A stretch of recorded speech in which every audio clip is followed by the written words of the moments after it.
float weekend so fast. But luckily the days come to take my cares away. It's not Sunday, Monday, or Thursday, that's right, it's Friday, Friday. Tonight I'll party with my friends. Friday, Friday. Today I know the weekend. So I'll get out of bed and be to work on time. I'll give this day to the company, the next 2 days of mine. When my day's over and the final work hour's past, I'll go home, have a shot of Cuervo to the boss who can kiss my Friday, Friday. Tonight I'll party with my friends. Friday, Friday. Today I know the weekends. Friday, Friday. Yeehaw! It's Friday, bitches. Enjoy yourselves. So I'm doing this trying to be grateful thing, and I'm just grateful that it's cold and not ice. Did you see like what's happening down south? No.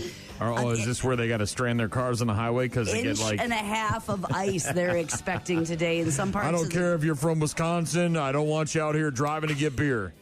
That sheriff, remember that guy? Yeah. It was Atlanta, I think, right?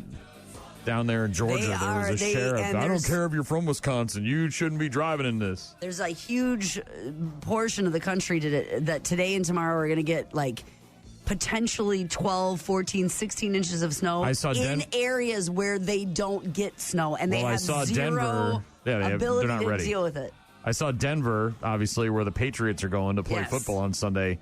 They're talking about not being able to get out of Denver after the game is over because they're talking up to 2 feet of snow. So yesterday, the airlines were like, ooh, if you're traveling this weekend, be proactive and change your plans. Yeah. Because if you're in that stretch of basically most of the country, we're going to run into some problems. So it's cold, super, super cold, but I'm grateful I'm not, without power and buried under 1.5 inches ice. And this is why people run out and panic buy because they're terrified that they're going to get stuck in the house without any bread or eggs. Yeah. 2 years ago in Dallas, remember? People were out of power for almost 2 weeks. So more than 200 million people across the United States are bracing for the arrival of this winter storm. Just got a text from Jim in Georgia. Said it's starting to rain here. Mixture of rain / snow. Be safe. Be safe, Jim. Yeah, the issue in these places is more that the communities... They don't have plow trucks. They don't have salt and sand. They don't deal with this on a regular basis like we do in the Midwest or in the Northeast or anywhere where it's cold and snowy in the wintertime. So they can't do anything about it until it's over. They have to wait. Heavy snow is expected over a wide band of the country with a foot or more potentially headed for parts of the Texas Panhandle, the Ozarks, and the surrounding area. Snowfalls total of 2 feet could accumulate in the central Appalachian Mountains and into the Northeast. They were running out of shovels at the store. I mean, they don't. Why would they need a snow shovel? I get it. I'm sorry. Jim just texted again. Dallas, said panic is starting to set in. Nashville, Raleigh, Atlanta, Jackson. I mean, Pittsburgh is used to getting snow, right? So they're getting a big storm. New York's used to that, right?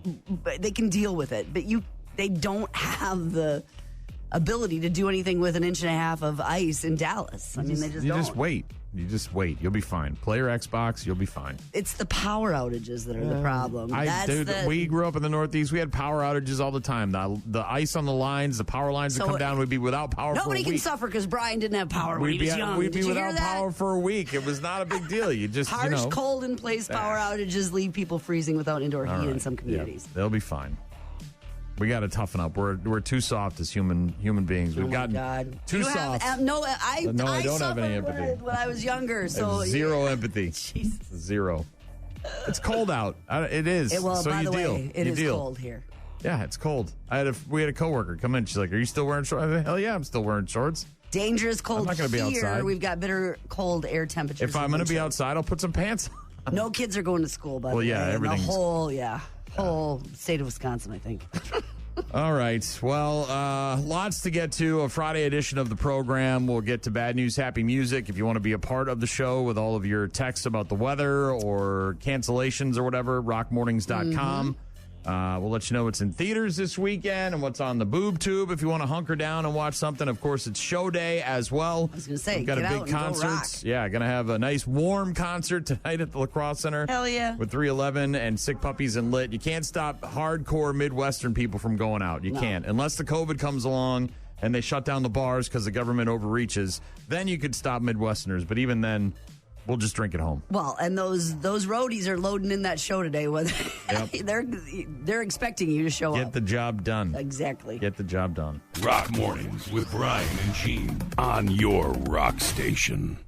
Monster storm, ice, blinding snow, and life-threatening cold. Thunder snow in New York. Massive storm stretching 2,000 miles from the plains to New England. Minus 40 to 50 degrees. If you're not properly covered every inch of you, you can succumb to frostbite in seconds. Why don't you grab yourself a cold one? All right, it's a good weekend to stay in and stay home. Stay off the roads and take this storm seriously. I think we've started the year pretty well, don't you believe? Man, we haven't. Absolutely. Yeah, so it's apparently cold and it might snow and people are freaking out. Jim said that it's starting to rain in Georgia with a mix of rain, snow. Panic is setting in. He said he just hibernates. No fishing today for Jim. No, down there in he's Georgia. not going to fish today. Get some ice fishing in down there, maybe. So airlines are issuing travel waivers, by the way. So, like, you could get your money back as opposed to staying the weekend in an airport. Right. So if that's in your plans, you may want to reach out and find out what they're going to give you back. Brandon texted in, said it's a fun time hauling trash today. I have a truck you need to get out at every stop. The automated guys were bitching about the cold. SMH. Yeah, the dudes who just roll up and the arm goes out and grabs the barrel and go cha-chunk, cha-chunk, cha-chunk, puts the barrel down and they move on to the next stop, please.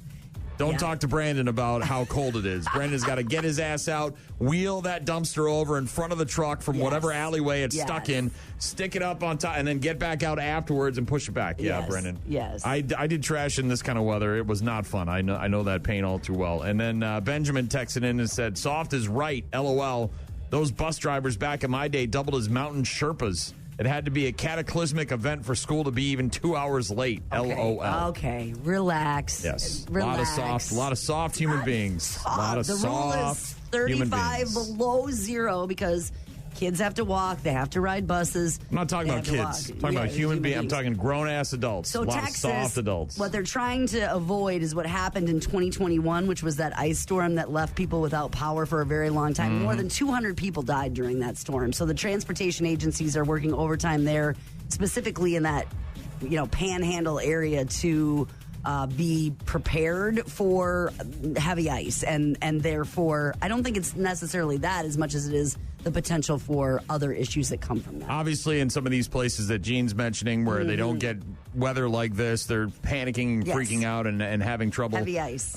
Dealing with reality. But here in Wisconsin, we're dealing with exploding trees. This is my boomstick. Yeah, and the DNR hath spoken because a lot of people were sharing some misinformation on the interwebs. Go figure, but people freaking out all over the internet. So what the DNR say? It was almost like, anytime one of these weather things comes along, there's bomb cyclone, right? That was one a couple of years ago. Yeah. We had the polar vortex, right? We had is a polar vortex. I understand, but like when these like new terms come along that we haven't really heard of before, people grab onto those things and freaking out because they don't know what the hell they're talking about. And when you hear exploding trees, you're like, oh my God, is my tree? And then you see AI videos now, which make it even worse because people are, creating these AI videos of trees exploding. Could snap off is basically what we're talking about. It could also happen in the summertime when it's real windy and stormy outside. Yes. But yeah, the DNR, of course, has released a statement trying to about exploding trees. And boom goes the dynamite. Yeah, the DNR says don't be alarmed if you hear some kind of noise out in the woods. That's because as the temperatures drop,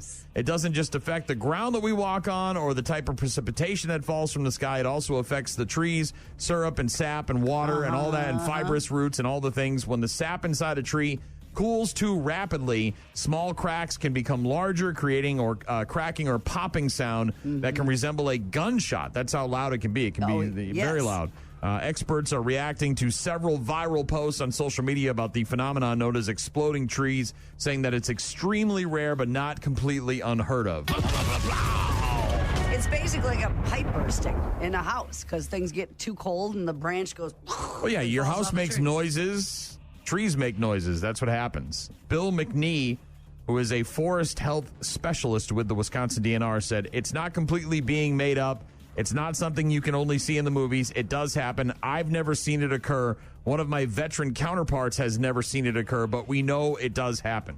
Yeah, branches fall off because it gets Birch cold. and maple trees are most likely to be affected, but it can happen to any kind of tree as long as the conditions are right. It's not an action or horror movie. It's just really cold weather and bad photosynthesis. I just went for a walk and the forest went Mad Max on me. Get ready for exploding trees. So this weekend, stay out of the woods. Because when trees reach their breaking branch, you don't want it to be there when they go from pine to panic. Exploding Trees, rated R, for really cold, now playing over a huge portion of the country. Branches could fall off. Oh, my goodness. It does make a noise, though. I mean, that's what I think, And then Somebody think of the branches. By the way, a lot of people, of course, after the first of the year, try to get fit, lose weight, maybe purchase new equipment for their home, treadmills, Bowflexes. What was the Gazelle, right? The little Gazelle, the guy in the Gazelle. There's been a recall of some treadmills, and it's serious. Approximately 47,000 Matrix retail and Vision treadmills are being recalled due to a fire risk. So it's not like they just break down or could hurt you. We're talking like could start on fire and burn your house down. Yeah. Oh, my gosh. There have been 27 reports of overheating at the power cord socket connection, but no injuries. Affected treadmills sold between April of 2012 and May of last year. So a large swath of these Matrix retail and Vision treadmills that are being recalled. If you have a treadmill and it's a Matrix retail and Vision treadmill, you may want to look at that. There's obviously a bunch of information about that on the U.S. Consumer Product Safety Commission website. Fire hazard. Multiple models with serial numbers are listed for you. And the Homeland Security and FBI agents in Minneapolis arresting 3 protesters in connection with that demonstration that interrupted a Sunday service at a church in Minneapolis, according to AG Pam Bondi. The protesters were Nakima Levy Armstrong, Chantel Louisa Allen, and William Kelly, who's been quite noticeable on social media lately. The others were also involved in the demonstration. This was at the city's church. Said that the pastor, they thought that the pastor at city's church works for the Immigration and Customs Enforcement, the ICE agents. Unfortunately, they stormed into the church during a Sunday service with former CNN anchor Don Lemon getting up in all sorts of people's faces and harassing kids and families, and now they've been arrested. So there's that. Also got some sad news yesterday. This was like right as we were having our dinner. What's this? And it really bummed me out. It kind of, I don't want to say it ruined my dinner, but it certainly cast a shadow over an otherwise delicious birthday dinner for my wife last night. Our good friends, Phil and Mitch and the band Waylon, hanging it up. You were kidding. Nope. It's been a while since they have played in our area. I know that I know the guys personally. We have been friends for a number of years. They've come through this area a lot. They've stayed at our house. They're guests at our place. They're welcome anytime. We love them. We text back and forth quite often. We've interviewed the guys. We've had them for shows here in the area many, many times in the past. I know that several years ago, obviously COVID affected everybody. They were out in Joshua Tree during the COVID year. Staying with a friend, weren't they? For like kind of, and trying to figure it out. Write and a new album. Do all the stuff and releasing music. And then eventually they moved to Nashville, and they were working to sign some deals to, be with these agencies and these record companies and big deals and be on these, huge, festival type shows that we see, whether it was rock or country. And unfortunately, those they were doing artist spotlights down there in Nashville, which is a place to be if you're going to be a musician. And unfortunately, just the business of touring and being in a band like they are just isn't working for them anymore. And they decided to hang it up indefinitely. We will both always wholeheartedly support each other through anything and everything moving forward. That will never change. We're both at peace with our decision to set Waylon, the band, down indefinitely. We are so proud of the music we've made, the friends we've made, and the lives we've touched. First and foremost, we want to thank everybody who's ever called themselves a Waylon warrior. And there's a whole lot more on their social media accounts if you want to read it. But our good friends in Waylon, Phil and Mitch, for the most part, of course, just kind of hanging it up for now. And I talked to Phil last night. I was just going to say, did you reach out? Immediately, yeah. I was, bummed. I'm still bummed. And I wanted to reiterate, this gives us a good opportunity, though, to reiterate these things that we say all the time. Buy the show, buy the tickets, go to the show, and see the concert and live your life, because you never know when you might not get a chance to do that again. I mean, all these bands that come through the area and that have been around for 30, 40 years, and I'll see them next time. That may not happen. And I'm blessed to have not only seen these guys perform so many times, but to become friends with them and spend some real quality time with them. And I'm going to miss them. They're still going to be around, obviously. They're people that you know and love, so you'll still see it. But in terms of them coming through the area once a year or one of those things, it's probably not going to be one of those situations anymore. Rock Mornings with Brian and Gene. Find them online at rockmornings.com. We'll always have the music. We'll always have the memories. Sad to hear yesterday that our friends in Wayland's, Mitch and Phil, have decided to put the band down indefinitely. That's not to say they might not get back together and do a show or two at some point in the future. I have no idea. I have no inside information. I was texting with Phil last night and conveying my sadness and wishing him well and whatever he's got going on in the future. But, yeah. We're at peace with our decision to let Waylon the band down indefinitely. We are so proud of the music we made and the friends we've made and the lives we've touched, but something else is calling us now. But again, a reminder to buy those tickets, go to those shows, live your life. You may run out of time when it comes to seeing bands. They may not be there the next time you're looking to go and check out their show.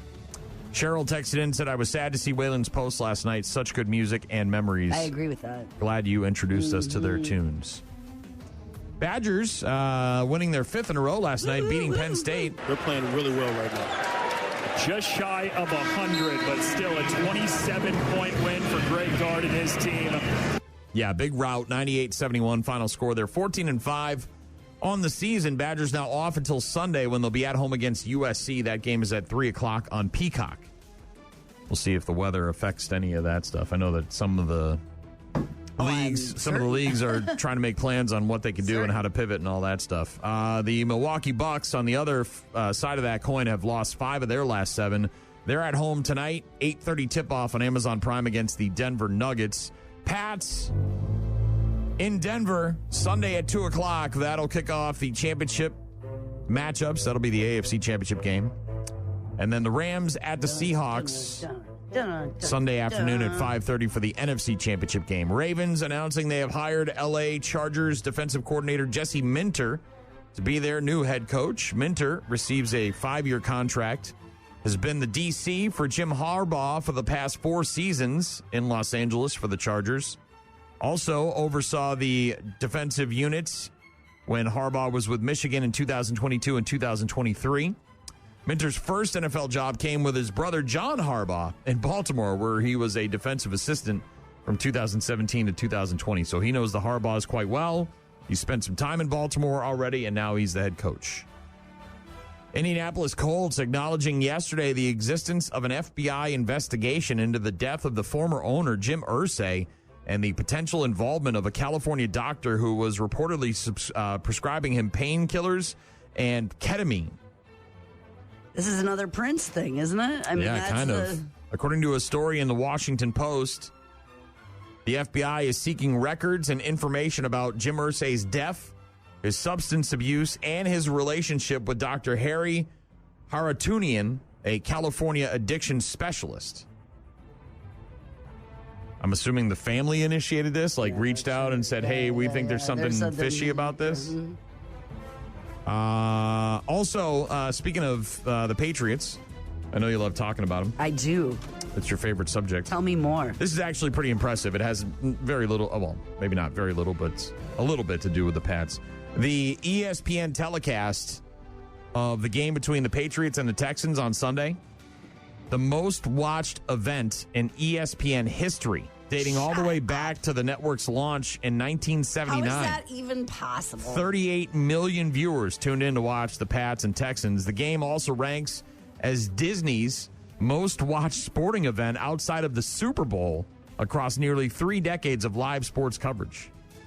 A rando divisional matchup between two teams. That feels unreal. It's real. 38 million viewers. Since that's it. Last Sunday was more watched sporting event on ESPN than ever. Pat's got that juice. Oh my God. Got that juice. Got that juice. Got a text from Ryan. Said you were talking about stuff being closed for the cold. I'm pretty sure we went to school in the cold in the 90s. We would just have indoor recess those days. Not this cold. I mean, 35 below is the rule. It's been that way for a very long time. That's super duper cold. Yes, we went to school when it was cold, but not uphill both ways, 40, Ryan. Uphill both ways. 40 below, not then. I hear you clucking, big chicken. I do. It's a thing. rockmornings.com to get in touch with us. We are going to get to some music from some of the bands. They're going to be at the Crosse Center tonight. Riverfront Revolt in town. And, of course, we've got 311, Sick Puppies, and Lit. I didn't see any semis roll in yesterday, did you? Hitting the stage. I did not, but I wasn't downtown very long. Yeah. So they're hitting the stage tonight. Doors at the Crosse Center, by the way, tonight, 5 o'clock. Yes. Music promptly at 6. So if you're thinking about showing up, 6:37 and then catching the bands. 6-7, Brian, yeah, like this? maybe not. Maybe a little bit between 5 and 6. Official lineup from the Crosse Center yesterday. Sick Puppies will take the stage first tonight. 6 p.m. Then Lit. Probably right around 7. 7:15. And 311 will and then they'll be obviously around the headliners. 9. And then tomorrow, Doors at 4. 4, by the way, tomorrow. Doors at 4. Early start. Doors at 4. Non-point? At 5. Promptly at 5. Right at 5. Not messing around. 6:15 around there of Mice and Men. Chevelle again is the headliner tomorrow night. So Doors, and then first showtime tonight is 6. Tomorrow is 5. That's when bands will start playing, so you're going to want to be there. Tickets, info, details, all of that on the center's website, lacrossecenter.com. We'll see you guys down there, and we'll get to some music from some of the bands that'll be there in just a bit. Rock Mornings with Brian and Gene on your rock station.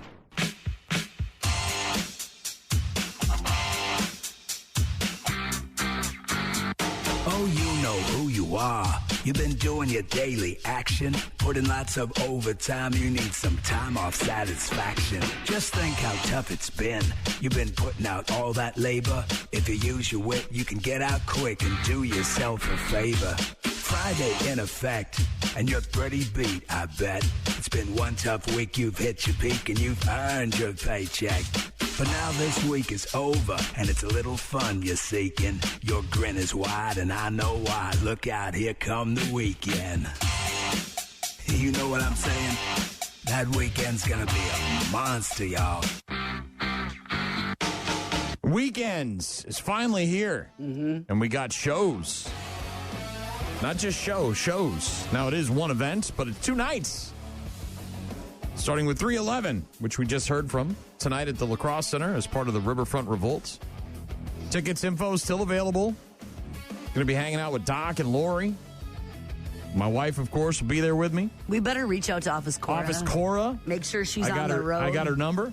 Let's tell her. I told her to text me when she gets into town. She's very excited about Sick Puppies, which is the first band tonight. So we better make sure we let her know that their stage time is 6 o'clock tonight.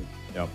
Because she was very excited to see them. 6 o'clock for Sick Puppies. Doors at 5, as you mentioned, for tonight. And then Lit, and then 311. Looking forward to seeing everybody down there at the Riverfront Revolt, La Crosse Center tonight. And then again tomorrow night for Chevelle, Non-Point, Of Mice and Men, and Amira El Feki. Got a text from Todd who said, Brian, you're 100% correct. My biggest musical regret was not going to see Alice in Chains when they came to La Crosse.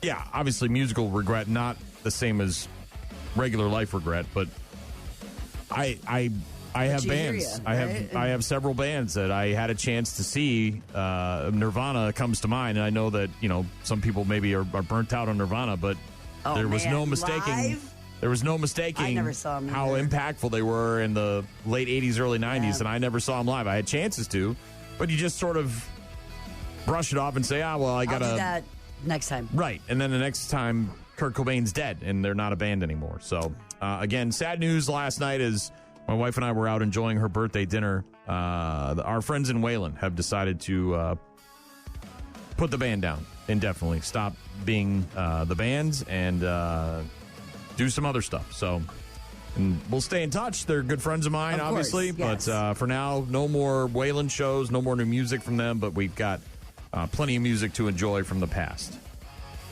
If you're going to hunker down this weekend and stay inside to stay warm, there's plenty of stuff on TV and in theaters. Today on Hulu, the streaming premiere of the Bruce Springsteen movie, Deliver Me From Nowhere. Yeah, okay. I've heard that was streaming well premiere. acted. Also today, over on HBO Max, the streaming premiere of The Smashing Machine, starring The Rock as that MMA fighter, Mark Kerr. Probably looking at my eyes. How did that happen? Well, have you ever heard of the Ultimate Fighting Championship, the UFC? That's the bloody thing they're trying to ban. This guy is the best he has ever seen. Do you hate each other when you fight? Absolutely not. How do you know Mark Kerr? Oh, we go way back. But he's a buddy of mine. Come on, baby. Too much? Never. Fun? Too much? No. Please welcome in his Octagon debut, Mark Kerr. The Smashing Machine making its streaming premiere on HBO Max today.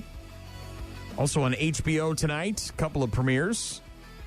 One of them is the 24th season premiere of Real Time with Bill Maher. Huh. And part 2 of that Mel Brooks documentary special is tonight on HBO as well. 99-year-old man. Writer, actor, comedian, director. Legend. Saturday Night Live on SNL.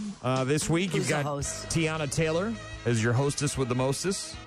And the band Geese is your musical guest. Who's? Geese. Geese. Plural. More than one. That's Saturday night on Saturday Night Live, obviously.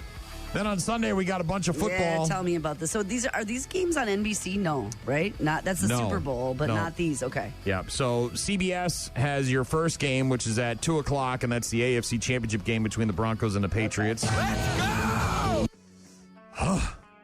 And then Sunday at 5:30 on Fox, it's the NFC Championship game, and that'll be the Seattle Seahawks. Spread the wealth a little bit. Hosting the Los Angeles Rams. And then, as you mentioned, the Super Bowl will be on NBC. Right sort of in the midst of the Olympics, which kick off on February 6th. Is the opening ceremonies. Yeah, and then you've got the Super Bowl on the 8th. Sunday night on Fox, it's the series premiere of Memory of a Killer. It's a new show starring Patrick Dempsey as a New York hitman trying to protect his double life as his memory starts to fade and someone starts targeting his family. My mind, it's getting worse. I'm forgetting things. Talking to the wrong people. I'm confusing time. You okay, Mr. Doyle? Yeah, fine. There's nothing that can stop the progression of this disease. How long do I have before? You put your hands into your head. No one could know. Doesn't he seem a little off lately? And then smiles cover your heart. Your dad always seems a little off. There's something he's not telling me. I want to leave New York. No more assignments. No more jobs. Let me be real clear. You work for me. Why don't you tell me what's really going on? Memory of a Killer series premieres Sunday night on Fox. If you're looking to get into the theaters this weekend, couple of premieres. The movie Mercy, starring Chris Pratt, is rated PG-13. Sci-fi thriller about a cop who's framed for the murder of his wife, and he's only got 90 minutes to convince an AI judge that he's innocent before they convict and execute him. 90 minutes? Mercy. Detective Raven, I'm Judge Maddox, and this is the Mercy Capital Court, a judicial system powered by artificial intelligence. Hold on, just wait. Wait a second. With crime rates soaring, lawmakers voted for mercy.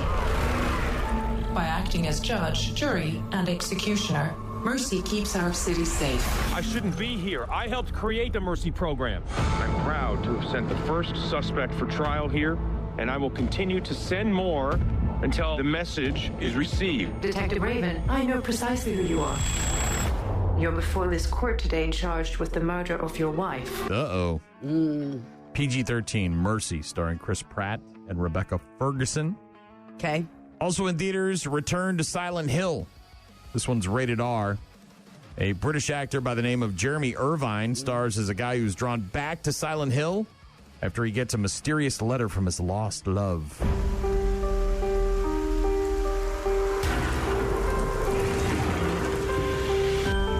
James, so much time has passed, but I'm asking to please come back to our special place. Something's happened. Love, Mary. Hello? Can anyone hear me? Everyone got sick in Silent Hill. Something's happened here. Something really, really bad. Yeah, something really bad. 14 years after the first one, based on a video game? Yeah, so this movie, Return to Silent Hill, which is rated R, is based on the video game Silent Hill 2. This will be the third film in the Silent Hill film franchise that began back in 2006 and then continued in 2012 with Silent Hill Revelation. That first one, man, was okay, and there's a scene in there with a woman and a bunch of barbed wire, and it doesn't go well. Not sure it matters, because go see what you want in the theater, stay warm, eat some popcorn, have a great time, but it's got 10% on Rotten Tomatoes. Yeah, video game movies are tough. And sequels of video game movies, right? That's what's on the Boob Tube and in theaters this weekend.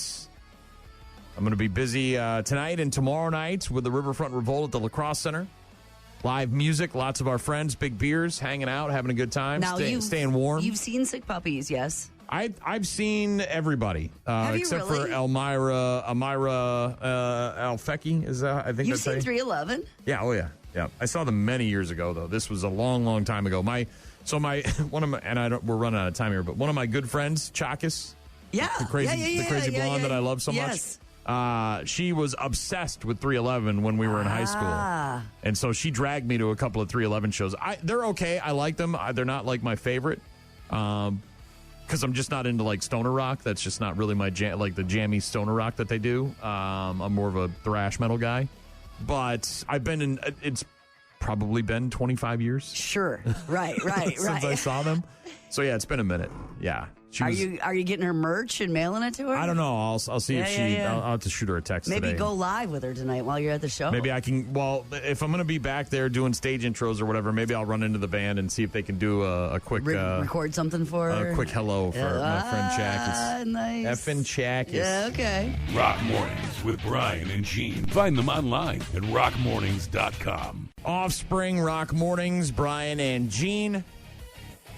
I didn't see any of the tour buses or any of the semis, but there has been this like van in the parking lot across the way where the Charmant is. Oh, yeah, I see. And that's usually the hotel where the bands shuttle. stay. It looks like, because it's large, and it looks like it might be designed to carry bands and some of their gear. I agree with you. I was here until late yesterday afternoon, and I didn't see anybody pulling into town, but I bet they arrived last night. And today will be a very packed day getting the center set up, because not only obviously the stage, and you've got 3 different bands and the lighting and the rigging and the sound and all of that's merch makes for an exciting but did you see South Hall? So next to where the arena is, they're gonna have not South Hall, North Hall, they'll have did you see all the merch? Boots. Oh yeah, bunch that of looks boots. so cool. We're gonna have your chance as well if you're coming to the Riverfront Revolt tonight and tomorrow night at the La Crosse Center. Your chance to win a autographed guitar signed by many, if not all, of the bands that are performing this weekend, including 311, Chevelle, Nonpoint, Of Mice and Men, Lit, Sick Puppies, and Amira Alfecki. So when you're over by the merch area, when you're looking for merch from the bands, look for our booth. Yep. And there'll be a QR code that you can scan, and then you can get signed up to win that guitar. We'll give it away on Monday morning right here on Rock Mornings. I'm sure I know the answer to this, but if your best friend, Lori, needed a kidney, of course, you'd donate to her? Of course. That's exactly what a woman in Canada did, just saved her best friend's life by giving her one of her kidneys. Is a crazy right. Well, when my mom had the cancer, I immediately weren't able to, right? I was immediately like, well, what can we do? How do I, and they said it's unlikely that a child of someone, because you're getting both the parents' DNA, it's more likely a sister or brother of that person. So my mom had to rely on a lady from Germany for stem cells and when she was dealing with cancer. But this woman in Canada met her best friend in 7th grade back in 1980. Best friends all the way through high school. Laura Fowler got tested a while back, found out she was a perfect match for her friend Cheryl. That is unbelievably Cheryl's odds, been sick since 2021. Cheryl, however, didn't accept the offer for an entire year. So she found out she was a match, said, hey, look, I got this kidney. You can have it. You're my best friend. I love you. I can't stand to let you go. But Cheryl said, nah, I can't take your kidney. We'll figure something and we'll get it from somebody else. I'll stay on the list and see what happens. Laura, of course, kept insisting, and finally she acquiesced and said, okay, I'll take your kidney. The surgery happened last Thursday. They are both recovering and doing great, and told a reporter, we've seen a lot of our friends pass over the last few years, and I wasn't ready to let her go. One day I just started not feeling very well and no idea what was going on. Was told right away to get admitted into the hospital because I was down to 3% kidney function. Nobody in my family member was either healthy enough or had the proper blood type in order to be able to help out. It was a no-brainer for me. I follow what the universe tells me, what my heart tells me. I was meant to give her my kidney. Because it's such a huge gift, it's like, how do you take that in? I texted her and said, hey, I hear you're looking for a kidney.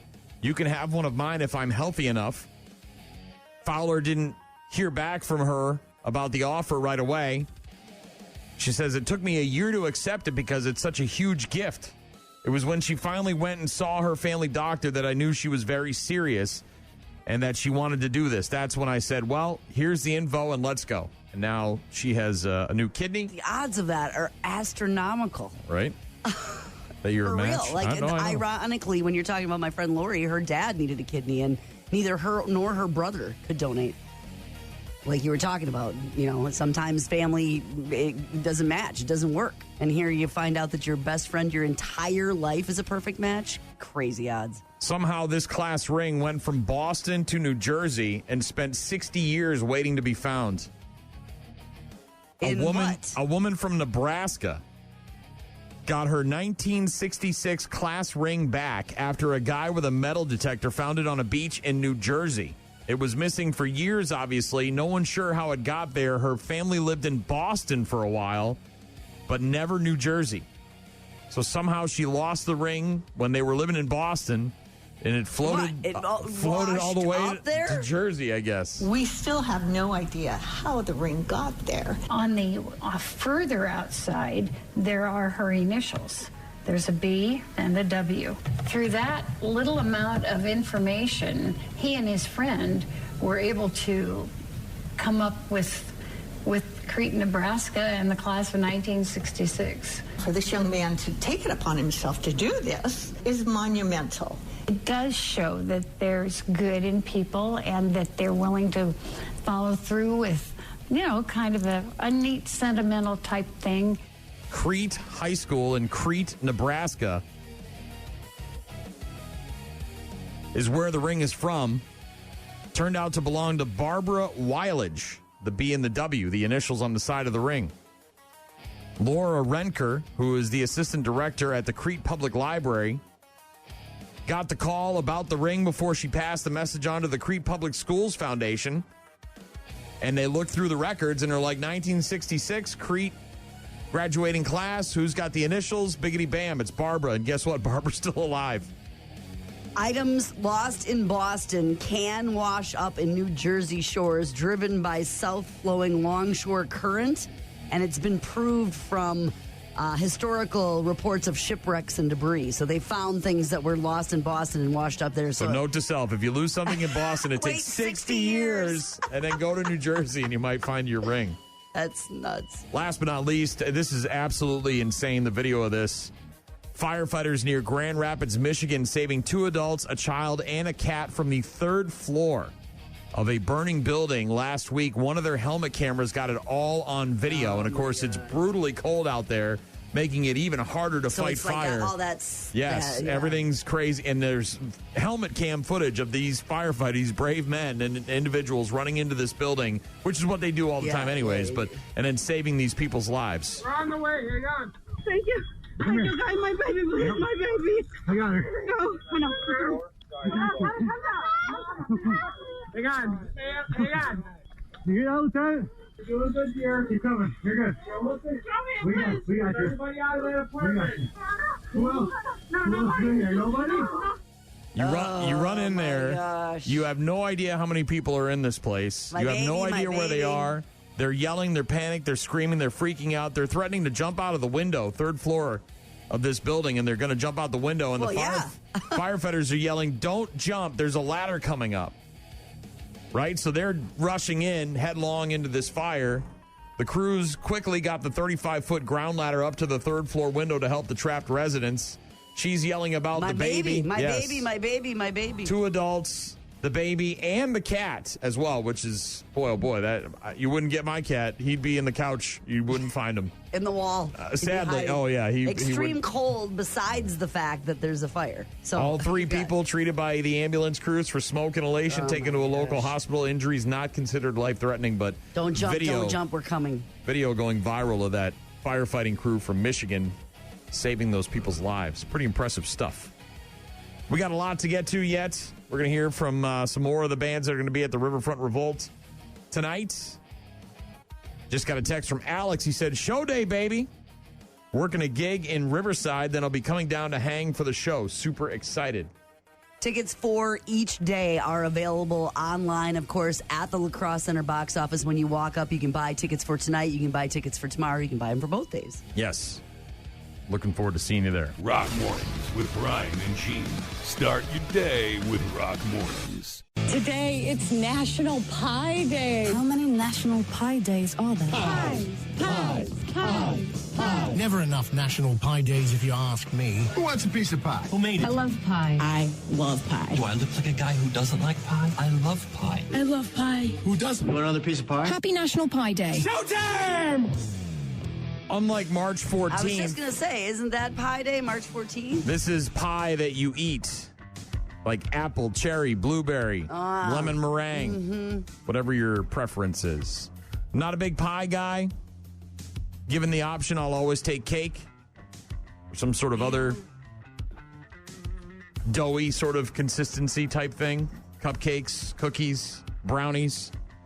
Pie is usually not my go-to when it comes to desserts. I'll take pie. But if I was going to say a favorite, I would go apple. Just give me an apple pie. That's got to be the number one anyway. I'm sure it is for most surveys that are out there. But National Pie Day. Eat a pie. Eat a pie for charity, Gene. Thanks. Wait a minute. Thanks. Stockholm Pie. That's my pie. And General Store. Maybe stop by there today and get some famous for their Do you pies. like pie? Yeah, they also have nationwide Hello, cutie pie. shipping. Yeah, That would be absolutely. The Rock. Back in the day, the Attitude Era. Do you like pie? There's also one down in Gays Mills that's open during apple season. Oh, my God. National Pie Day. Well, we'll just tell your mother that we ate it all. Cherry pies in Door County. Mwah. Ugh. International Sticky Toffee Pudding Day. Man, I'll stop by some Norski Nook and get myself a piece of pie instead. I'd rather eat some pie. Mm-hmm. Here's one for you. National Handwriting Day. Do you want me to amaze you with my skills? No. Because when you're trying, it's not so bad. It's that thoughtless scribbling that you do where we really run into problems. Write your name. Print or write? Do I have to cursive? I have no idea. It's handwriting, so either or, I guess. Look at how nice this is. Why do they always go up? Why can't you write in a straight line? Why can't you just mind your own business? You've got problems, man. You got real problems.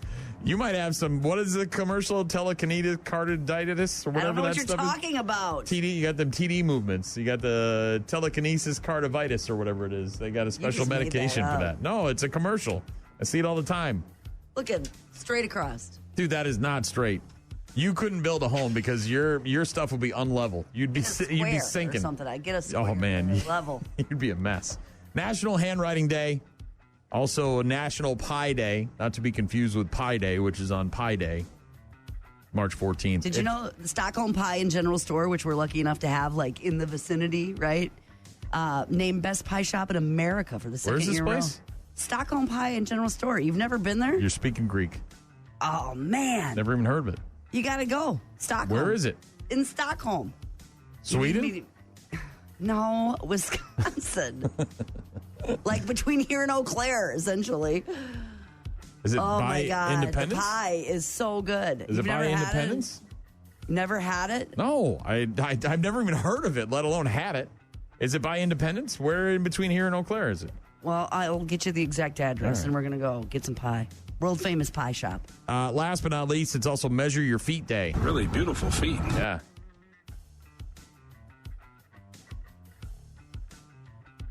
Measure your feet.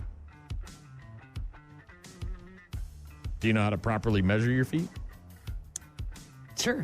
You don't just put a ruler on the ground. It's the metal thing at the shoe store. I don't even like feet. I don't even like feet. I don't even like feet. Yeah. Oh, I miss that guy. Little quips. Doesn't even like feet. Wow, they're like really soft. Measure Your Feet Day. International Sticky Toffee Pudding Day. National Handwriting Day, which Gene is struggling with. And also National Pie Day. I don't even like feet. Yep. Shaw doesn't really like them feet. It's also Show Day. A lot of people excited. Are they texting? What? Are they texting about it? Oh, yeah. Yeah. Oh, yeah. Like I said, Alex said, Show Day, baby, working a gig in Riverside. Then coming down to hang for the show. Super excited. A lot of other people hitting me up wondering about tickets. You can get them online at lacrossecenter.com, or you can buy them at the center box office as you show up for the show tonight. Is it okay to touch them again? No, Rexy. It's not okay to touch them again, you freak. That dude's obsessed with feet. He is. Loves them feet. Mm-hmm. One of the bands that'll be at the center tonight, along with 311. Tell me. And Lit is the band Sick Puppies. It's been a minute, but looking forward to seeing them again. Rock Mornings with Brian and Gene. Find the daily podcast at rockmornings.com. A couple from the Sick Puppies, Riptide and Odd One, tonight at the Lacrosse Center. They will be performing on stage, and I'll be there. Looking forward to it. Sick Puppies, Lit, and 311 tonight. Doors at 5 at the Lacrosse Center. Music starts at 6. Yep. And then Sick tomorrow Puppies at it'll 6. be Doors at 4 and music at 5 with non-point kicking things. Boy, that's a good way to start a show. Right up in, That'll right get away. We're not. Get in the door, get your drink. No spit, no lube, just all go. Nothing but gas. Elias is coming. Just coming right out at your face. For real. Badgers over Penn State last night. 14 and 5 on the season now. 98-71 was the final score. They're off until Sunday when they'll be at home against USC. That's a 3 o'clock tip on Sunday for the Badger men's basketball team, and it'll be on Peacock. Bucks play tonight at home against the Denver Nuggets. That tips off at 8:30 on Amazon Prime. Of course, you got the AFC, NFC championship games on Sunday starting at 2, and then again at 5:30. Christian McCaffrey has become only the second player to be a finalist for 3 AP NFL awards in the same year. McCaffrey joins Josh Allen, Trevor Lawrence, Drake May, and Matthew Stafford in the running for the AP 2025 NFL Most Valuable Player Award, the MVP. McCaffrey and Drake May are also finalists for Offensive Player of the Year, and McCaffrey and Trevor Lawrence are among the finalists for the Comeback Player of the Year. The winners will be announced at the NFL Honors Banquet on February 5th. MVP and all that stuff. Timothy McCormack a self-proclaimed gambling addict, getting a 2-year prison sentence yesterday, on Wednesday, as he became the first defendant to be sentenced for his role in the sweeping conspiracy involving NBA players. Is this okay? Terry Rozier and Shante Porter. A federal judge in Brooklyn handed down the sentence to McCormack, who defrauded sports betting platforms by using non-public information, insider info, to place highly profitable wagers tied to the performance of NBA players allegedly in on the scheme. So he got 2 years. He's the first one to go down. And how awesome would this be? We need this trend in America. What is this?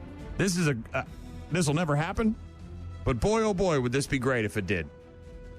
Now, if you buy tickets to a show and the show gets canceled before it's ever supposed to happen, generally you get a refund, right? For the most part.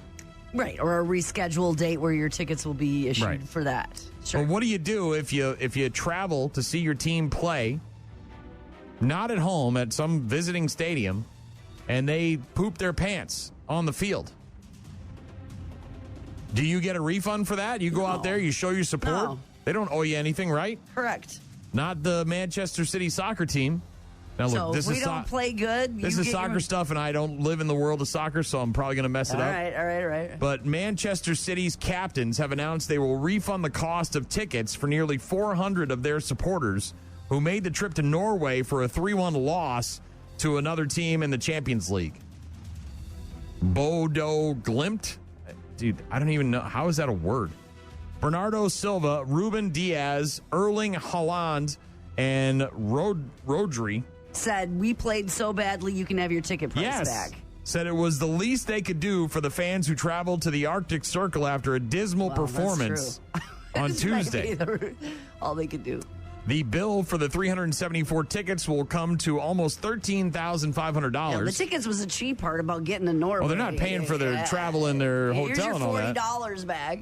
But still, I mean, speaking on behalf of the squad, the leadership group of Silva, Diaz, Haaland, and Rodri said in a joint statement that our supporters mean everything to us. We know the sacrifice that our fans make when they travel across the world to support us home and away, and we will never take it for granted. They are the best fans in the world.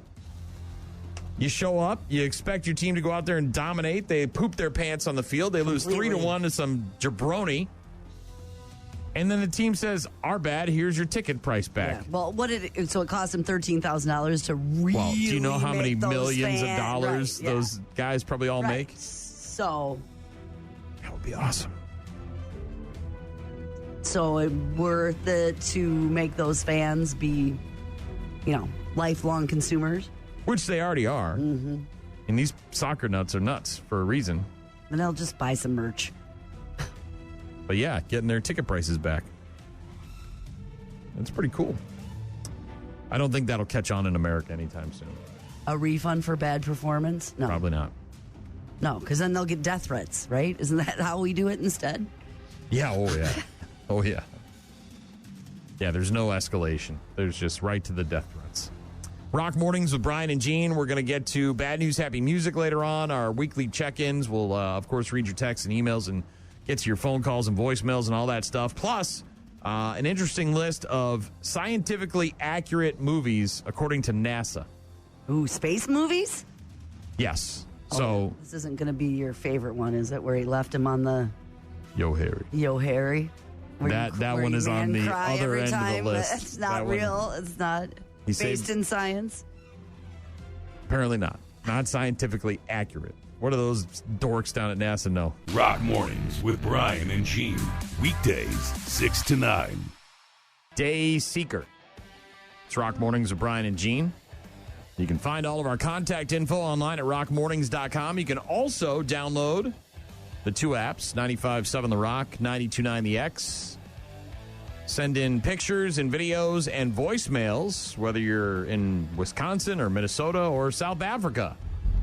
We didn't have pie in South Africa like your pie. You guys have sweet pies with berries and apples and whatever you want to call it. Unless the apple is a berry. I can't remember. But yeah, anyway, ours are always savory and they're always small, like one meal kind of pie. Yeah, like a chicken pot pie. We have those. Yeah, we have chicken pot pies, but they're not the first thing that come to mind when you say it's National Pie Day. Or Frito pies. Most or people- shepherd's pie. Shepherd's pie. Yeah, right. Most people, when they think of pie, they think of dessert as opposed to a meal. If you At go least down in America. south, you can have a tomato pie. Mincemeat pie. Mm-hmm. Those savory meal pies. Like a quiche, maybe even. That's a pie, right? In a pie shell with it's in a eggs pie. Kind of. Yeah. NASA. National, what is it? Aerodynamics, science, and then nerds. Bunch of nerds down there in Said Florida. what? They said- NASA. Need another 7 astronauts. They have shared a list of movies that they consider to be among the most scientifically accurate ever made. And these are, of course, about outer space and travel in outer space and all that stuff. And aliens and things of that nature. Space Administration, aeronautics. The films span a century of cinema, from silent era classics to modern blockbusters, and were praised for respecting real scientific principles rather than relying on fantasy.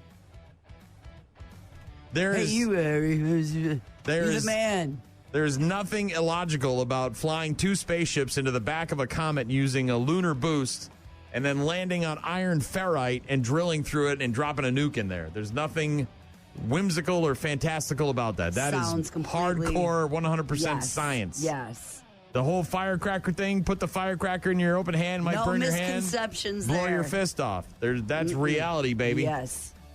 Space movies. They say that accuracy is not about predicting the future perfectly, but about portraying science and scientists and technology realistically. Okay. All right. Number 1 on their list is the movie Gattaca from 1997. I don't even know what you just said. I think your guy is in that, Ethan Hawke. Is he really? Set in a future where people are judged by their DNA, much like what the Roman Empire did, right? If you came out wrong, they were throwing you in the fire. They didn't give a rat's ass. They didn't want nobody being messed up down there. What's it called? Gattaca? Gattaca. Gattaca. Gattaca. Okay. It's about a society that is divided by genetics, with valids, genetically engineered, holding privilege, and the invalids, Jeez, everybody's who are naturally born, that are relegated to menial jobs. Uma Thurman's in that, and Jude Law as well. Yeah. Alan Arkin. NASA praises Gattaca for its realistic portrayal of genetics and DNA-based discrimination. This is like only the strong survive, right? So if your DNA is better, if you're, it's like a world champion dog is supposed to be better than a mutt. They clone them. Yeah. While the technology is speculative, the film accurately reflects on how genetic testing works and also raises plausible ethical concerns about gene selection, privacy, and human enhancement, issues that scientists still debate today. Another movie from 1997 that makes their list of the most scientifically accurate films is Contact. Jodie Foster and the Aliens. Yeah. She gets in the thing and the ball drops, and then some guy Why tries do they to... say that's accurate? She's a radio astronomer who discovers a signal from an intelligent alien civilization. # spoiler alert. She goes into space and time and sees her dad on a beach, a real trippy LSD beach. It's weird, man. As scientists work to decode it, the film explores humanity's first contact with extraterrestrial life, balancing hard science with questions of faith, politics, and belief. McConaughey's in that one, Yeah, too. Rob Lowe, Angela Bassett, John Hurt. Contact, often cited as one of the most scientifically accurate space films ever kidding. made. No way. As it was based on a novel by astronomer Carl Sagan. Oh, so he wrote... They made a book out of that? They made a book out of that? NASA highlighted its realistic depiction of radio astronomy and the SETI research, scientific skepticism, and peer review, politics and funding challenges behind major space projects, and the way scientists search for extraterrestrial signals as being shown with exceptional realism. Okay, so they brought scientists on set, too. They hired them to, be studio executives and help with production. These are NASA talking about the most scientifically accurate films of all time. The original, The Day the Earth Stood Still, from 1951, remember that guy? Mm-hmm. Yeah, the film is a classic science fiction film. The first one. From 1951, black and white movie. About an alien visitor named Klaatu who lands in D.C. accompanied by a powerful robot named Gort. Stark ultimatum to humanity: abandon violence and nuclear weapons or face destruction by an interstellar force.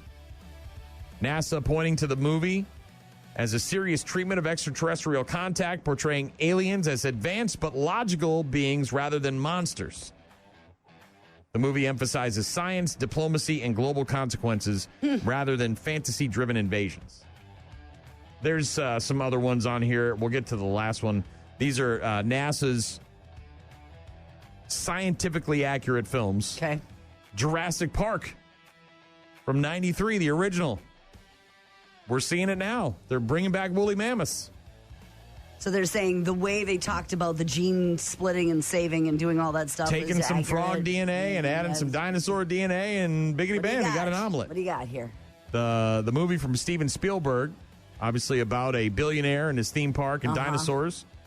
They say that while cloning dinosaurs is fictional, NASA scientists have praised Jurassic Park for its accurate explanation of DNA, genetics, and chaos theory, which is Jeff Goldblum's whole thing, right?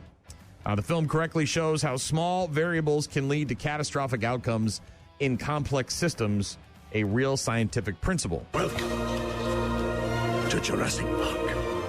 Rock Mornings with Brian and Gene. Find them online at rockmornings.com. Got a text from Roxy in the 715 who said, "Spice, Spice, baby." Mm-hmm. Someone else, Chris, wondering why I like the Spice Girls. I said, I don't know, I had a stroke or something. It was a weird time in my life, man. You're an onion, Brian. Yeah, sure. Shorty said, stay warm, Brian and Gene. We're heading for a high of 84 degrees today. Hashtag Florida man. And Cheryl said, our vacation ended too soon. Such a swing when just last week we were in 80-degree weather. Oh, they were on vacation somewhere. Picture of her husband. Well, I think they go to the Caribbean every year, right? Something. She said, I said, now you know for next year. Wait a week or two. Go later. Mm-hmm. And she said, same thing happened the last 2 years. We should know better. Yes, you should. You picked the wrong week, I guess. You and I are definitely in the wrong business if we wanted to make money. Radio is not where you make money. Okay. A recent report comparing the salaries of top-earning sports mascots versus other occupations. Okay, I like this. This shows just how wide the gap has grown. Okay. These people, by the way, did you, and don't quote me on this, did the guy who does the Badger, Bucky Badger, was there a kid in there and he died in a car crash recently? I think I read a story about that. My wife was telling me. But and I don't know if it's the same person or if they have different people, but there was somebody who was in the Bucky the Badger costume recently, I believe, passed away in a car accident. Okay. Speaking of mascots. All right.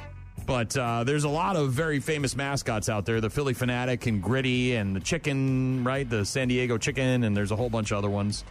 Obviously, the Bucks have, Bango, right? So these probably, I'm guessing the ones that are making the most amount of money are with pro teams, not certainly, college certainly. teams. Right, okay. Yeah. Gritty. The mascot, somewhat new mascot for the Philadelphia Flyers, ranked 4th highest paid sports mascot with an annual salary of? An annual salary of? Hold on, let me get my buzzer because I know you're not going to get it. Okay. So this is the Philadelphia Flyers and their mascot Gritty, the one with the crazy eyes and all orange and furry. Yep, I know who you're talking about. What is his annual salary? The guy who is in the costume who does all the games. Okay. Annual salary. I don't even know where to start because you've got the buzzer and I don't know. $200,000. Ooh. Am I close? You're in the vicinity. It's $250,000. $250,000. $250,000 a year. To be the... His salary, by the way, is just shy of matching the salary of the governor of Pennsylvania, Josh Shapiro, who reportedly totals $253,000 a year. And that's just salary from the state. That doesn't include all the money getting stuffed in his pockets. Okay. The Gritty wasn't the only Philly mascot to make the list. The Philly Fanatic at the baseball games for the Philadelphia Phillies is number 6 on the list with a $200,000 a year salary. The reported salaries for the top 10 mascots that are paid the most in sports ranging anywhere from $89,000 a year, which is like the lowest one, 7 times more than what I make, to $625,000 a year, more than $500,000 a year. The Denver Nuggets, Rocky the Mountain Lion, as the number one spot at $625,000 a year. Up. Now, I don't even know that. Do I? What do you mean you don't know that? That mascot doesn't feel as famous as you other know him. ones. Trust me. He has a very funny bit. Well, he has a lot of bits, but one of those. He looks like a mountain lion. Yeah. In a basketball outfit. But one of his bits is he'll find like a attractive woman in the crowd, and he'll go up to her with like a teddy bear, and then she playfully turns him down. Then he goes back up and he gets a bigger teddy bear. Oh, and then he comes with this massive teddy bear. Right. Yes, so that's his one of his more famous moments that he's had. But the mascot salaries compared to real world jobs, Rocky the Mountain Lion for the Denver Nuggets comes in at number one, $625,000 a year, versus a software developer who makes on average $132,000 a year. Harry the Hawk, that's the NBA, Atlanta Hawks. Okay. $600,000 a year. Registered nurse, by the way, $93,600 on average. Oh, I'm sure. Benny the Bull for the Chicago Bulls, $400,000 a year. Now, these guys are obviously doing the game stuff. Yes. But then they're also going out in the community, right? And they're showing up at... bad example, probably, but the running sausages, right? They go to other things, too. Yeah. Besides being a part of the game, they're going to other things. Gritty comes in at number 4. It's a steep drop, by the way, from Benny the Bull to Gritty. Benny the Bull, $400,000 a year, and then Gritty only making $250,000 as a mascot. Wally the Green Monster from Fenway, the Red Sox, he's also making $250,000 a year. And going to do other things. The Philly Fanatic comes in at $200,000. The Gorilla, isn't that the Phoenix Suns? Yeah. How much? Go the Gorilla is $200,000 a year. The Coyote, which I believe is that the Spurs, I think. Yeah, and Mr. Met comes in at the bottom. The guy who plays Mr. Met, the big baseball head, makes $89,000 a year, but it's all professional sports. None of the college. I was going to say they have to be. Yeah. So you're looking at some of the most popular ones too of all time. Yeah, but apparently we're in the wrong business. If we want to make some money, all we got to do is be a mascot. Yeah, I was looking at the most famous mascots and those one. So, am I going to say Youppi right? Is that right? The furry orange mascot for the Montreal Expos, apparently recognized as the first and only mascot to be ejected from a major league ball game. In 1989, Tommy Lasorda had him removed for taunting players and causing a disturbance on the dugout during a 22-inning matchup, apparently. And you're out of here. Yeah, we got a lot going on. We don't have time for your shenanigans. Get out of here, Youppi, or whatever your name is. Mascots. Hot, though. Very hot, though. What? Sweaty. Oh, yeah. You couldn't, I don't know, could you do that? Very not hot. on a regular basis. Yeah. I could do it. I could do it in this weather. Yeah. Have a nice little balance there. Got a text again from Roxy, and the 715 said, I love Jean's reaction to you going to that movie. She's so funny. And then Brian in Colorado said, that's because Colorado's expensive. That's why they got to pay the right. The mascot there a lot of money. Studio apartment. Yeah. It's like living in New York, right? I'm a millionaire, but I can't afford an apartment. Thank you very much for the text messages. We'll get to bad news, happy music in a bit. Right now, more music from one of the bands that'll be at the Crosse Center tonight for the Riverfront Revolt. Tonight. We've got, of course, 311 as your headliner tonight. Sick Puppies going to open the show. And right smack dab in the middle, Blitz. Where was the car in the song? It was in my front yard. I'm glad I'm not around for those videos. I wouldn't participate. What's wrong with you? I'm just angry all the time. You're antisocial. Yeah. Rock Mornings with Brian and Gene. More from Brian and Gene is coming up. You're about to enter a beautiful, exciting, wonderful new world.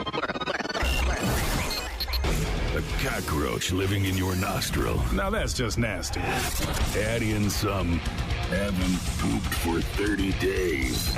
Poop is raining from the ceilings. Poop. And sprinkle in some hashtag Florida Man for flavor. Florida man. Florida man. Florida man. Florida man. Florida man. Florida man. Florida man quits his Burger King job, steals all of their chicken nuggets. It's bad news. Bad news. With happy music. Let's rock. We start in Kazakhstan. This will be good. This will be good. 3 soccer fans have been thrown in jail for a couple of days after they dressed up as Borat in the Mankini. High five. That's just good stuff. Well, apparently the police in Kazakhstan are not thrilled. Don't think that that's a good idea. No, they didn't find that very funny.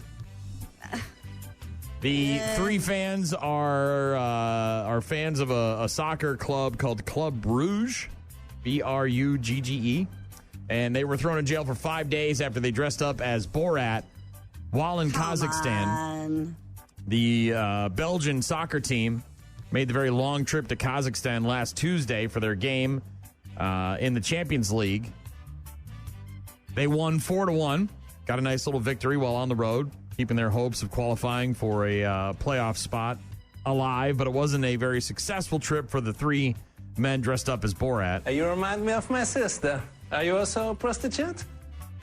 Were they just dressed up, or were they dressed up and drunk and disorderly as well? They appear to be dressed up normally, and then somewhere in the midst of the game, they take off their clothes and they're wearing the bright green mankini. Okay to me, unless they were being like out of control. According to the news reporters there, the 3 supporters took off their clothes, exposed their mankinis when Bruges went up 3-0 in the 74th minute, while their fellow fans all found it hilarious. The Kazakhstan authorities did not see the funny side. USA, greatest country in the world. Yes. Dude, come on. I do think that's funny. Reported, well, they have different sense of humor there, man. It's reported that the fans were pulled from the crowd and immediately taken to a police station.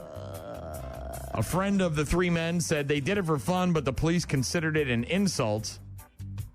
They got the verdict from the judge the next day, or whatever their system of justice is over there. 5 days in jail. So they're in custody. They were in custody until Sunday. But 3 guys in the mankini, probably worth it, right? They have a lifetime of memories. Very nice. Very nice. What type of dog is this? Oh, man. So funny. Have you heard about Japan and the bears? You mean like actual animal bears? Yeah, like they've got a problem right now, like a big problem in Japan. Have you heard about this? Like people are getting attacked like walking down the street all the time by these bears in Japan. Shut up. Like legit. Go ahead, Google it. Prove me wrong, smart ass. Over there with your smirk. Significant surge in bear attacks? Yes, they're having a problem with these bears in Japan. And now they're turning to drones and pepper spray on the drones. And they're escalating battle with the bears. Are the bears like where the people are going? I mean, are they in the woods and the people are going there? Or they're coming into the... Well, these are rural places. These are not in the... It's not in the middle of the city. Well, that's what I'm saying. They're going to the They're not in Tokyo, downtown Tokyo, right? This is rural Japan, right? Okay. Local governments across rural Japan have been rolling out drones equipped with loudspeakers, flashing lights, and even pepper spray to scare the bears away from populated areas. The bears can smell the menstruation. But they're having a huge problem with these effing bears in Japan right now, and they're going out there with drones and pepper spray to shoo them. The bears. The move follows they're old people that live in rural areas. A record-breaking year of rising incidents where bears have been spotted wandering into towns and residential zones as their shrinking habitats and food shortages drive them closer to people. This is what you get when you close down the, Many of the victims are older, live in rural areas, and were attacked while hiking or picking mushrooms. Yes. So, yeah. When you're cutting down their forests and you're taking away their then you're going out there living spaces, the bears are coming into your town and trying to eat your food and attack you. Shortage of nut trees. Chase! Big bear chase! What is he saying? What? Big bear chase me!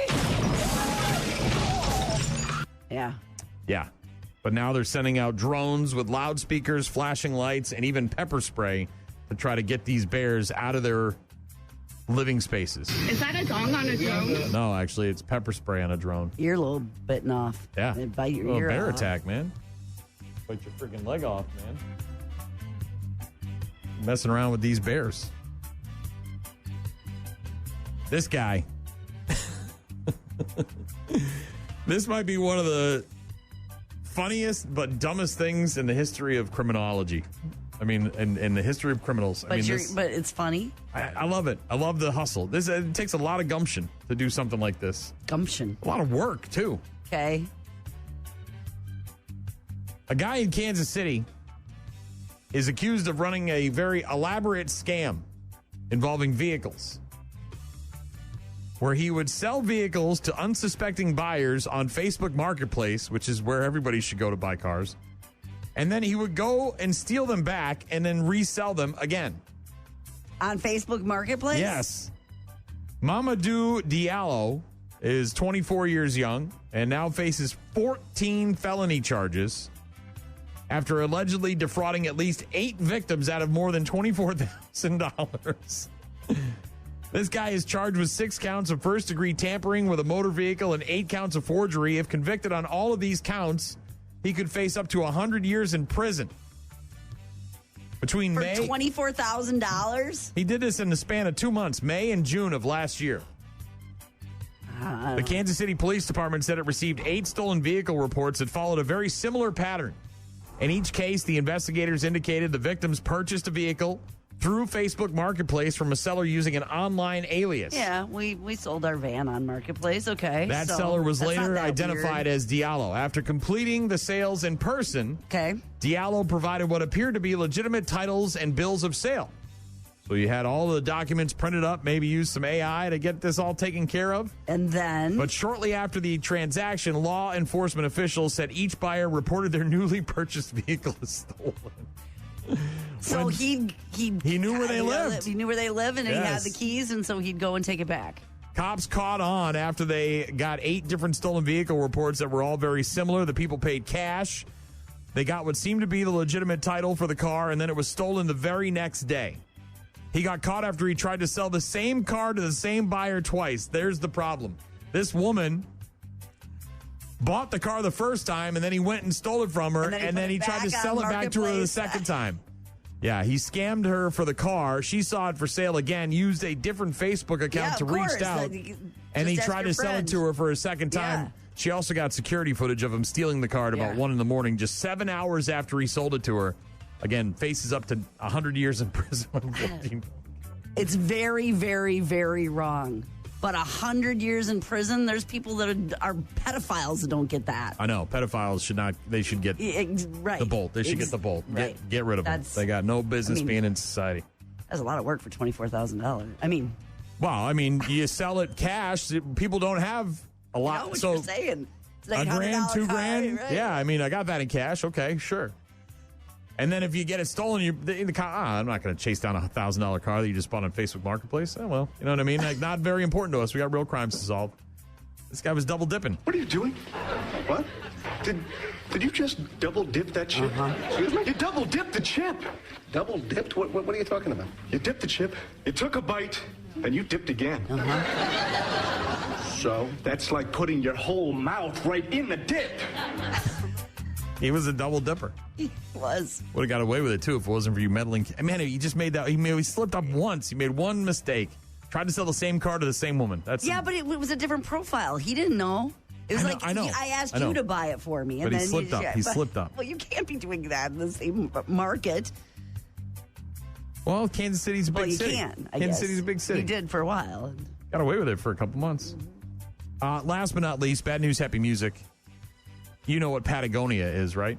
As in the out gear, like mountain wear and outside gear. Out gear? Outside yes, gear, Gene. Patagonia. Use your words. The out gear. Yes. Formulate a sentence. The out gear. Yes. As in the out gear. Mountain gear and outdoor clothing. You know what Patagonia is, right? Yeah, the out gear. It is gear. It's from the out. Outside. It's not in, it's out. Sporting. Out. Sports. Out sporting. Outs and the sports.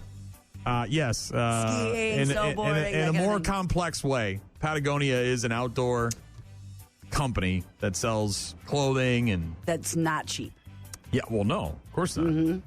Outdoor brand Patagonia has now filed a lawsuit against a drag performer and LGBTQ activist named Patagonia for selling merchandise, which the company says rips off their highly recognizable brand markings. Does it? Yeah, it does. I mean, I don't know how many people are profiting on this and are spending their money and thinking they're getting Patagonia, but they're getting Patagonia. The high-end outdoor brand, beloved by hikers and finance pros, alleges that the drag queen has caused irreparable damage by trading on the company's logo. I doubt it. Patagonia, the drag performer, whose real name is Wynn Wiley, apparently came to an agreement with Patagonia in 2022. So several years ago, they had some sort of agreement in place. And this is where it gets, where they have a right. They have a leg to stand on. Of course. I get it. It looks like the big rich companies coming after the little guy. In their agreement, Patagonia, the drag performer, would respect the brand's trademarks. Mm-hmm. But according to them, turned around and filed an application with the U.S. Patent and Trademark Office to use the Patagonia brand for a host of commercial endeavors 2 years later.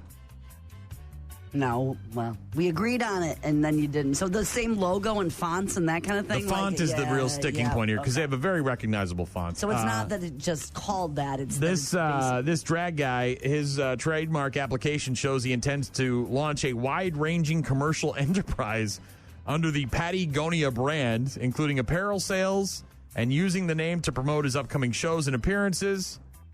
They, of course, Patagonia, the company, not happy about this. The trademark application reflects a departure from the drag performer's agreement to use his name for activism, which is what Patagonia thought was going on in the first place. Needless to say, I don't think that the drag guy is going to win this. Usually when you get a company with a lot of money, they're probably... I thought it was just the name, but if it's the logo and the font and... Yeah.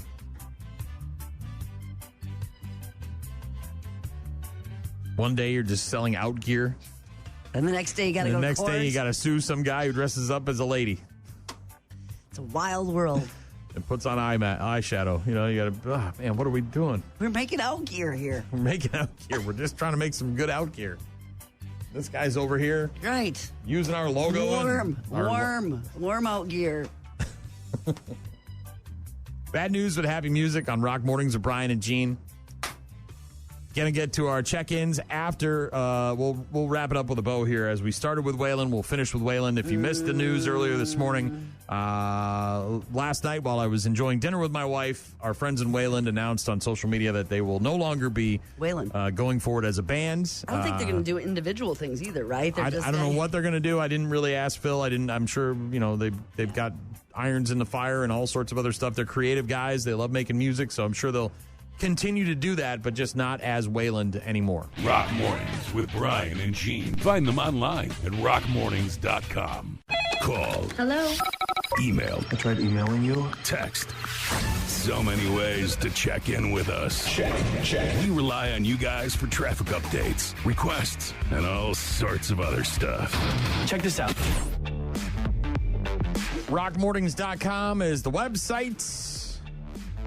Head there for all our contact info. Some contests on there right now as well. And download the apps as well. Brandon this morning, bright and early, said, it's fun hauling trash today. I have a truck you need to get out of at every stop. The automated guys were bitching about the cold. SMH. Yeah, cold. Very. Jim in Georgia early this morning said it was starting to rain here, a mixture of rain and snow. Thank you, Jim. Said no fishing today. Ryan texted in, said you were talking about stuff being closed for the cold. I'm pretty sure when we went to school in this kind of cold weather in the 90s, we could just have indoor recess those days. 35 below is usually closed. Todd said, Brian, you're 100% correct. My biggest musical regret is not going to see Alice in Chains when they came to La Crosse. Yeah, again, with the Wayland wrapping it up, it's a nice reminder. Buy the tickets and go to the shows. Got a text. We were talking earlier about that woman who donated a kidney to her best friend. Got a text from Hunter. Said, I've been dealing with CKD, chronic kidney disease, since high school and was born with just one kidney. Now he's going to need a kidney replacement or a kidney transplant to help save his life. Wow. It's on the list, though. Alex said, dude, lemon meringue or banana cream, delicious. And I said, ew. And he said, you're that anti-pie? I'm not anti-pie. I don't like the meringues and the creams. My husband can't stand meringue. I like it. Coconut cream is one of my favorites. If I'm going to eat pie, it's going to be apple or cherry. And that's pretty much it. I really don't care about I'll have a pumpkin pie, pecan. Throw it my way. I'm gonna try it. Kind of out on all that stuff. Nikki texted in and said the core was Hillary Swank, not Natalie Portman. Thank you. Shorty texted in, said, stay warm, Brian and Gene. We're heading for a high of 84 degrees today. Shorty, of course, lives in Florida. Thank you for that. That was really sensitive and thoughtful of you. Somebody also, Chris texted in and said, did I hear this right? Brian liked the Spice Girls? So the girls must prepare for their live concert in 3 days, which is the biggest performance of their musical career. Here's the plot, Brian. At the heart of these constant rehearsals and traveling and their appearances and other burdens of celebrity, it affects the girls. Wasn't Bob Hoskins in this movie as their manager? If I remember correctly. Let's see. Bob Hoskins, the guy that was in Roger Rabbit. I think he was in that. Roxy said, I love Jean's reaction to you going to that movie. She's so funny. Yeah, I don't know what happened. It was a weird time in my life. I guess Very weird. so. Was he? No. Oh. But they do have There was their sinister newspaper owner is trying to ruin their reputation. So he's having a photographer follow them around and try to get tapes and photos of them doing things. So I'd like to get some tapes and photos of them doing some things. Stalking the girls is what's happening. I think that's why I went. I was hoping to get some tapes and videos. All right. It's cold. You know that. Be safe. Be careful. Keep an eye on your pets, especially if they go outside. Don't let them stay out. Yeah. Stay out there very long unless you got some kind of psycho dog, one of those Alaskan Malamutes or whatever that just belong outside. Or St. Bernard or one of those bad boys. Keep an eye on your old people and your kids as well. And we'll talk to you on Monday. And we'll see a bunch of you hopefully tonight and tomorrow night at the Crosse Center.